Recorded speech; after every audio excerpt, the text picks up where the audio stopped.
Si las puertas se te han cerrado, recuerda que siempre hay una puerta abierta para ti. Puerta Abierta, un programa con el doctor Guillermo Torres.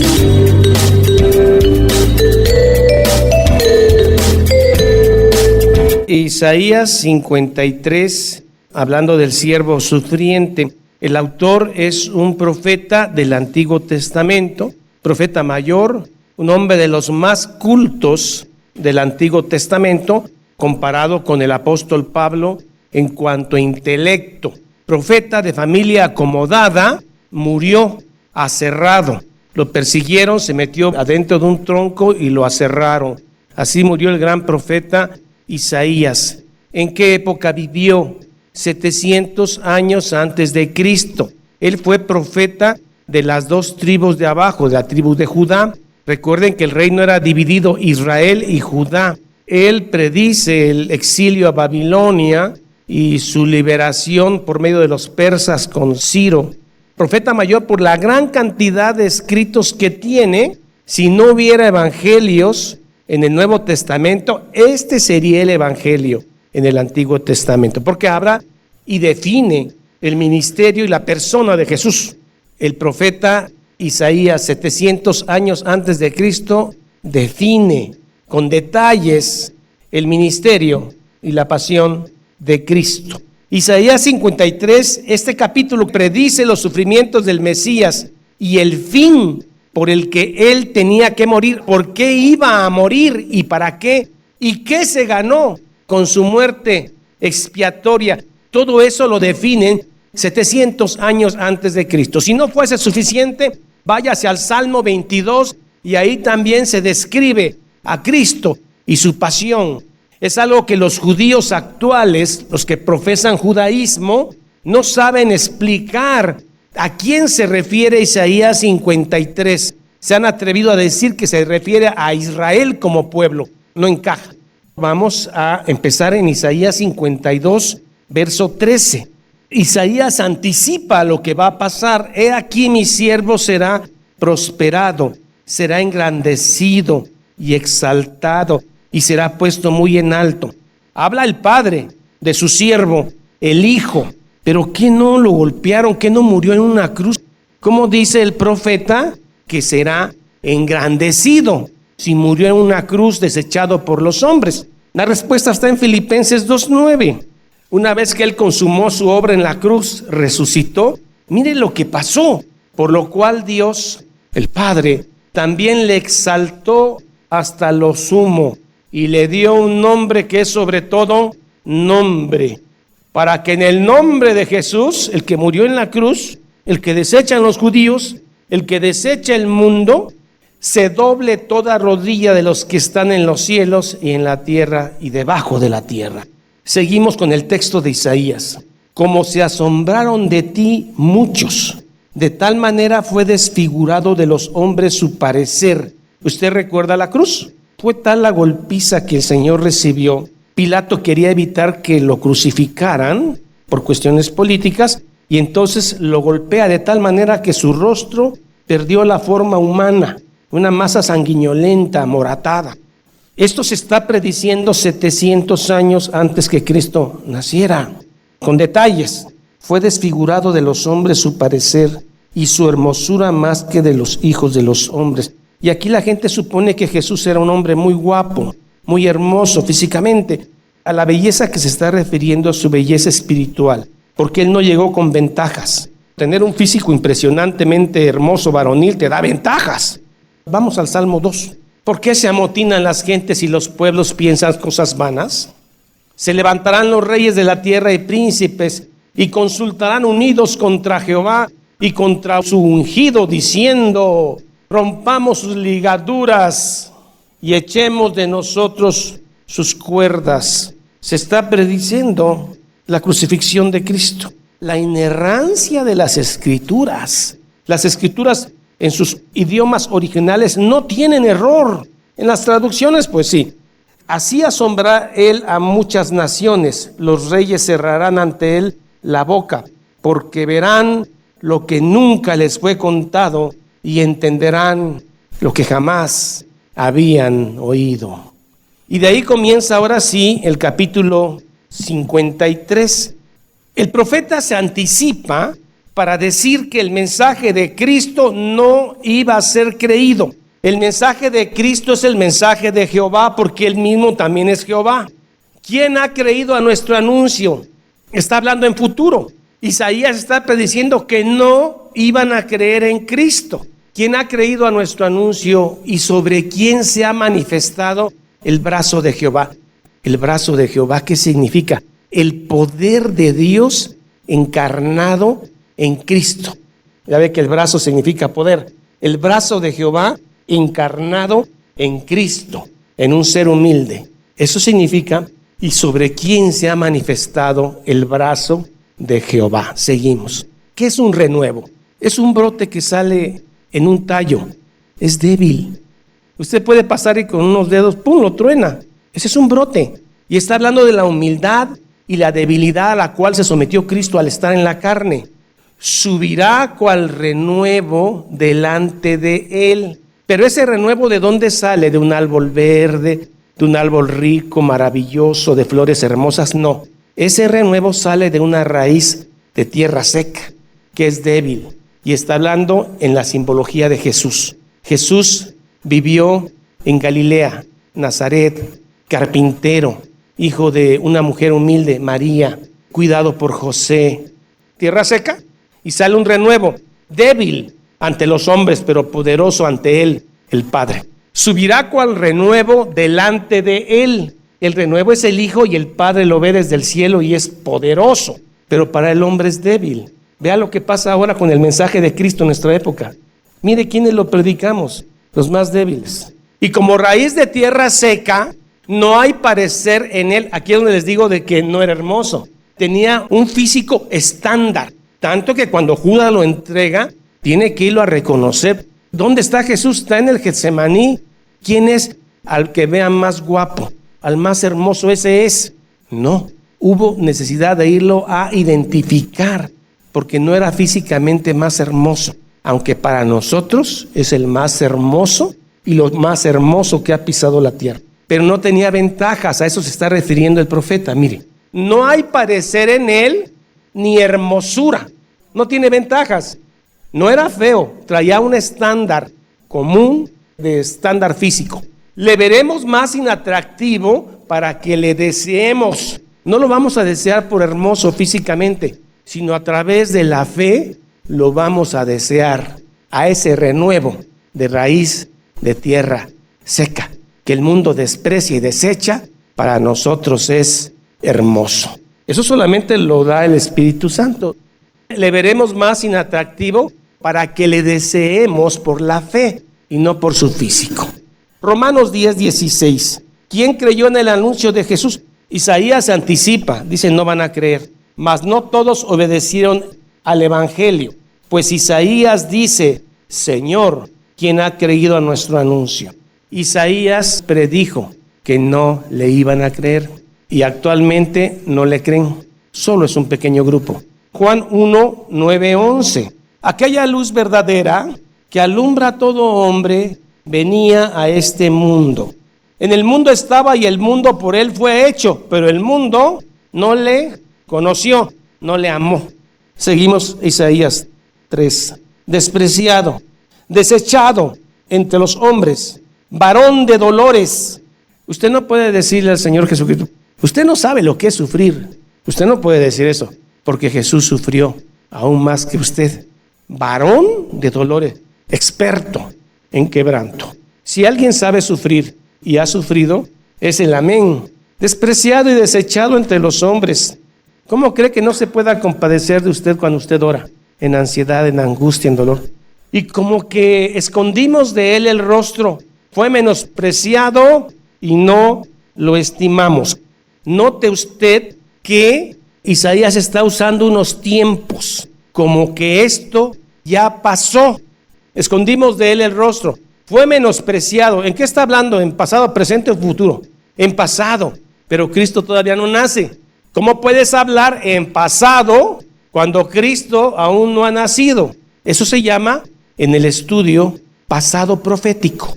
Isaías está hablando en un pasado pero que proféticamente va a suceder. Este es el lenguaje que empieza a usar Isaías. Pasado, profético. Despreciado, tiempo pasado. Si esto lo hubiera escrito Pablo, pues se entiende. O Pedro, porque Pedro está narrando lo que pasó en la cruz. Pero lo está narrando un hombre 700 años antes. Y está diciendo, desechado, tiempo pasado. Y como que escondimos, tiempo pasado, de él el rostro. Fue menospreciado y no lo estimamos. Pasado profético. Ciertamente él llevó nuestras enfermedades y sufrió nuestros dolores. Y nosotros le tuvimos por azotado, por herido de Dios. No lo hiere el diablo, lo hiere Dios, el Padre, y abatido. Vayamos a Mateo 8:17. Para que se cumpliese lo dicho por el profeta Isaías cuando dijo, Él mismo tomó nuestras enfermedades y llevó nuestras dolencias. ¿En dónde llevó nuestras enfermedades, nuestras dolencias y nuestro pecado? En su cuerpo. Por eso Él es el Cordero de Dios que quita el pecado del mundo. Es la sustitución del pecador, porque el que debió sufrir la cruz debía haber sido yo y usted, pero Él nos sustituyó. En Él Dios cargó toda la iniquidad y la maldad del mundo, en un solo hombre santo que no conoció pecado. Cordero de Dios que quita el pecado del mundo. Desechado, menospreciado. ¿Es cierto o no? ¿Actualmente es desechado, menospreciado? Claro, es un Cristo de todo tipo. Es un Cristo para los 15 años. Es un Cristo para predicar en una boda. Es un Cristo hollywoodense, el Cristo del nene en Belén. Pero no es el Cristo de la Biblia. Seguimos con el texto de Isaías. Mas Él, herido fue por nuestras rebeliones, molido por nuestros pecados. El castigo de nuestra paz fue sobre Él. Tenemos paz por la muerte de Cristo. No que no tengamos aflicciones ni problemas, pero tenemos paz por la muerte de Cristo y su aflicción. Mas Él herido fue por nuestras rebeliones y molido por nuestros pecados. El castigo de nuestra paz fue sobre Él, y por su llaga fuimos nosotros curados. Cuidado con un grupo protestante que dice que si Cristo llevó las enfermedades en Él, usted no debe enfermarse. Y si se enferma es pecado. Eso es peligroso. Él llevó el pecado que conllevó a enfermedades. Pero las enfermedades se deben seguir presentando. Timoteo le daba diarrea con el agua cruda. Entonces tomaba vino, no mucho. Tomaba agua cruda y le hacía daño. Esa es una enfermedad. Y si Dios hubiera llevado no hubiera enfermedad en el mundo. Primera de Pedro 2:24. Dice Pedro, ya anciano, quien llevó él mismo nuestros pecados. Lo que fue masacrado fue su cuerpo. Él mismo llevó nuestros pecados en su cuerpo sobre el madero, para que nosotros, estando muertos a los pecados, vivamos a la justificación, y por cuya herida fuiste sanados del pecado, no del cáncer, del pecado. Ahora analicemos esto. Él mismo llevó nuestros pecados en su cuerpo sobre el madero, para que nosotros, estando muertos al pecado.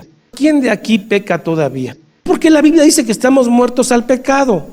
Para Dios el Padre, estamos muertos al pecado, aunque pecamos. Aunque el cristiano aún peca, se duele en el pecado, le duele el pecado y lucha por no pecar. Cuando Satanás nos acusa, el Padre ve la sangre de Cristo y estamos muertos al pecado. Eso se llama justificación. Nos justificó. La gente piensa que cuando ha creído en Cristo, ya sus pecados son perdonados. Y es cierto. La pregunta es, ¿también son perdonados los pecados que usted va a cometer en 8 años? Si usted me garantiza que a partir de ahora no cometerá ningún pecado, la sangre de Cristo no es necesaria. Pero si usted va a cometer un pecado en 10 años, en 12, en 13, necesita urgentemente la sangre de Cristo. ¿Están perdonados todos los pecados de usted? Los de ayer, los de hoy y los de mañana. Esto ya se resolvió. Vamos a pecar a gusto ahora sí, porque ya están pagados. Si usted piensa así, a lo mejor no ha entendido la gracia y a lo mejor ni es cristiano. Pero si usted dice, Señor, Yo peco porque soy pecador. No soy pecador porque peco, no. Peco porque soy un pecador y voy a necesitar tu gracia hasta el último día de mi vida. Cúbreme con tu sangre preciosa, porque tú ya pagaste mi pecado en el madero. A ti se te cargó la cuenta. De muchos, no de todo el mundo, de muchos. Por eso Pablo dice, ¿pecaremos para que la gracia abunde? De ninguna manera. Ese es el poder de la justificación en la sangre de Cristo. Vea todo lo que se desarrolla en Isaías. Es probable que Isaías no entendiera todo lo que escribió. Quien llevó él mismo nuestros pecados en su cuerpo sobre el madero, para que nosotros muertos a los pecados, vivamos a la justicia, y por cuya herida fuisteis sanados. ¿Seguimos? 25. ¿Cómo éramos? Ovejas descarriadas, pero ahora habéis vuelto al pastor y obispo de vuestras almas. Se llama Jesús, el amén. Todos nosotros, verso 6, nos descarriamos como ovejas, cada cual se apartó por su camino, mas Jehová cargó el pecado de nosotros. ¿Por qué no puso todo el mundo? Nosotros, los creyentes del Antiguo Testamento. ¿Quiénes son los creyentes del Antiguo Testamento? El remanente de Israel. ¿Quién es el remanente de Israel que se salva por gracia? El que hacía todos los sacrificios, hacía misericordia, creía en Jehová, y eso es por gracia, porque no todos los descendientes de Abraham son hijos de Abraham, no todos los descendientes de la carne. Por eso dice nosotros, los que él conoció antes que el mundo fuera. Y está hablando de los del Antiguo y los del Nuevo Testamento. ¿Quién es el que le quita la vida a Jesús en la cruz? No es el diablo, es el Padre. El verso 7 y el verso 8, ¿quién se acuerda de Felipe y el etíope del libro de Hechos? Era eunuco y no había podido entrar al templo. Y entonces el Espíritu Santo manda a Felipe a ese lugar y este hombre va en su carro leyendo una fracción de las escrituras que él no entendía. Es Hechos 8, 32 y 33. El pasaje de la escritura que leía el eunuco era este: como oveja a la muerte fue llevado, y como cordero mudo delante del que lo trasquila, así no abrió su boca. En su humillación no se le hizo justicia, mas su generación, ¿quién la contará? Porque fue quitado de la tierra su vida. Y entonces este hombre de raza negra, ¿de quién está hablando este profeta Isaías? ¿De él o de otro? Felipe providencialmente escucha eso y le dice, ¿entiendes lo que lees? Y el etíope dice, ¿cómo voy a entender si no hay quien me explique? Entonces Felipe, con permiso, se sube al carro y le explica desde el principio hasta el fin de quién estaba hablando Isaías 700 años antes. Y le dice a Felipe, ¿qué impide que yo me bautice? Si crees que Cristo es Dios, nada impide. Lo que estaba leyendo es el versículo 7 y 8 de Isaías, que dice, no abrió la boca, 8, por cárcel y por juicio fue quitado. ¿Quién lo enjuició? Pilato, Herodes, Sanedrín. Y su generación, lo que él engendró, ¿quién la contará? Porque son muchos. ¿Cuál es la generación de Jesús? Pues son todos los creyentes que se salvaron tanto del Antiguo como el Nuevo Testamento. Porque recuerden que Isaías está hablando en un pasado profético. Habla que todos los que se salvaron por la sangre de Cristo, aunque no conocían antes. Ahora sí, ya se conoce, hay una Biblia. La generación de Jesús, ¿quién la contará? Porque esto se relaciona con Abraham. Porque Jesús es descendiente de Abraham. Génesis 22, 18. En tu simiente serán benditas todas las naciones de la tierra. Descendiente de Abraham. Por cuanto obedeciste mi voz. ¿Quién contará a los creyentes de Cristo? No se puede. A eso se está refiriendo. Y ahora, ¿qué dice el Salmo 22, 27? ¿Quién es la generación y quién la contará? Se acordarán y se volverán a Jehová todos los confines de la tierra. Ya no solo los judíos, ya no solo el remanente. Ahora todos los confines de la tierra. Y todas las familias de las naciones adorarán delante de ti. Gente de todo tribu, lengua y nación. Ya no hay exclusividad judío. La está prediciendo Isaías. Porque de Jehová es el reino y él regirá las naciones. Comerán y adorarán todos los poderosos de la tierra. Se postrarán delante de él los que descienden al polvo. Aún el que no puede conservar la vida a su propia alma. ¿Esos quiénes son? Somos nosotros. ¿Usted puede impedir que muera? No puede.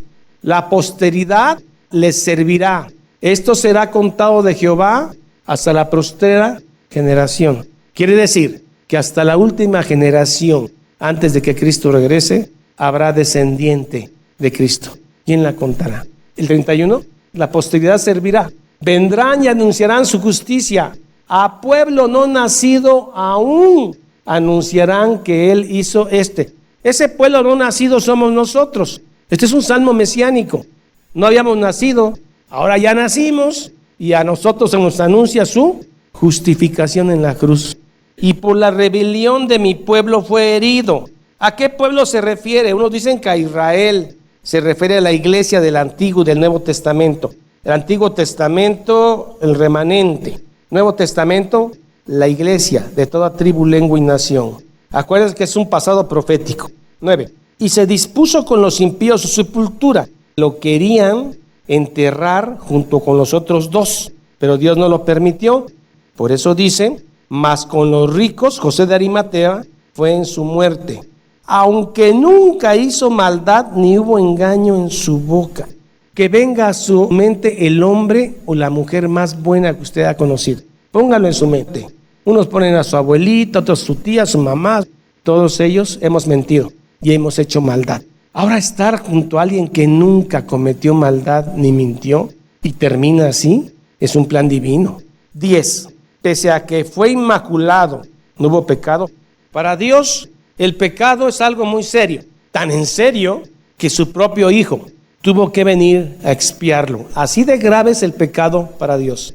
Hubieran mandado al arcángel Miguel, hubieran mandado a otro a morir en la cruz. Es tan grave el tema del pecado para Dios que hubo necesidad que el mismo Hijo viniera. Con todo esto Jehová quiso quebrantarlo, sujetándolo a padecimiento. ¿Quién dice que el padecimiento y el sufrimiento es ajeno al evangelio? Solamente el evangelio de prosperidad, que es anatema. Ese dice que usted no debe sufrir, que usted debe ser hijo de rey. Con todo eso, Jehová quiso quebrantarlo, sujetándolo a padecimiento. Punto. Cuando haya puesto su vida por expiación por el pecado, verá linaje, y hablando en futuro, habla de la muerte, crucifixión, resurrección y ascensión. Jesús pudo ver y ve en este momento su linaje y ve lo que ganó con su sangre actualmente. Cuando haya puesto su vida por expiación por el pecado, verá linaje, vivirá por largos días y la voluntad de Jehová será en su mano prosperada. Jesús hace que la voluntad del Padre sea prosperada. Jesús, en el lugar donde está, dice, verá el fruto de la aflicción de su alma. ¿Sí dio fruto? ¿La crucifixión dio fruto? Por eso está usted aquí. No está usted porque un predicador predica duro y todo, no. Está usted aquí por el fruto de la aflicción de Cristo y quedará satisfecha. ¿Qué dice la Biblia? La ira de Dios fue satisfecha en su Hijo que es santo. Correcto, dice el Padre. Pueden vivir los que crean, porque no verán mi ira. Hermano, usted de los pocos de este mundo que no verá la ira de Dios. Usted nació para ver la gloria de Dios de manera futura. Usted no es vaso de ira, usted es vaso de misericordia. Y quedará satisfecho. Por su conocimiento en él justificará mi siervo justo a muchos y llevará las maldades y el pecado de ellos. Seguimos.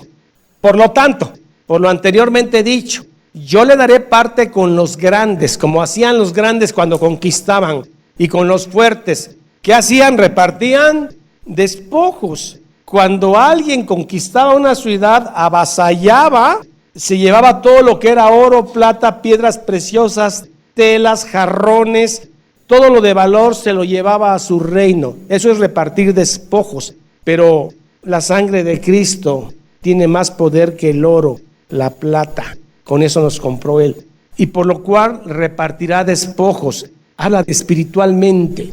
¿Por qué tiene derecho a hacer eso? Por cuanto derramó su vida hasta la muerte y fue contado con los pecadores, rimas y gestas. Fue contado con los pecadores y habiendo él llevado el pecado del mundo entero, así dice, la expiación universal. No, ¿qué es lo que Roma predica? Expiación universal, todo el mundo se va a salvar sacramentalmente. La Biblia no dice eso. Esto es un punto que se llama expiación limitada, los que el Padre le dio al Hijo.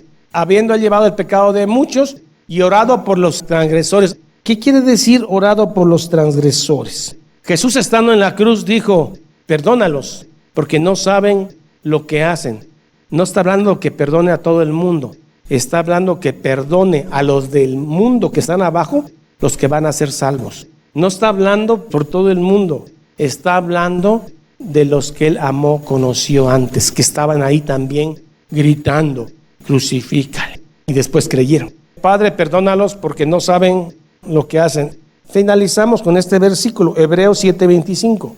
Por lo cual puede también salvar perpetuamente a los que por él se acercan a Dios, a los que por Cristo se acercan a Dios, viviendo siempre para interceder por ellos. Esa es la función del sumo sacerdote celestial. ¿Qué está haciendo Jesús en el cielo? Intercediendo por nosotros, orado por nosotros. ¿Y qué es lo que hace el acusador? El diablo nos acusa. Nosotros tenemos que tener una conciencia bíblica y decir, Señor, perdóname mis pecados. Y Jesús ora por usted, intercede por usted ante el Padre. El capítulo más incómodo para el judaísmo.